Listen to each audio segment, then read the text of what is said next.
مسجد نبوی کا صحن تھا اور ایک شخص کونے میں بیٹھ کے دعا مانگ رہا ہے. ذرا اس کے دعا کے لفظ سنیے. اللہم انی اسألک بانک انت اللہ.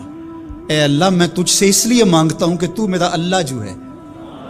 ذرا غور کیجئے. میرے والد گرامی فرماتے تھے کہ بیٹا باپ سے کہے کہ ابا جی میں آپ سے اس لیے مانگ رہا ہوں کہ آپ میرے ابو جو ہیں، تو باپ کو اپنا وجود بیچ کے بھی دینا پڑا تو اس کی ڈیمانڈ پوری کرے گا. جو اس نے لفظ ہی ایسا کہہ دیا تو بندہ کیا کہہ رہا ہے؟ اللہم انی اسألک بانک انت اللہ. اللہ میں تجھ سے اس لیے مانگ رہا ہوں کہ تو میرا اللہ جو ہے.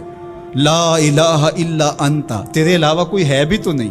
انت الاحد الصمد الذی لم یلد ولم یولد. تو ایک ہی ہے، واحد ہے، اور کوئی ہے ہی نہیں جس در پہ جاؤں. کوئی چوکھٹ نہیں ہے جہاں دامن پساروں کر رہا ہوں. یہ وہ دعا کر رہا تھا کہ میرے حضور نے سن لی.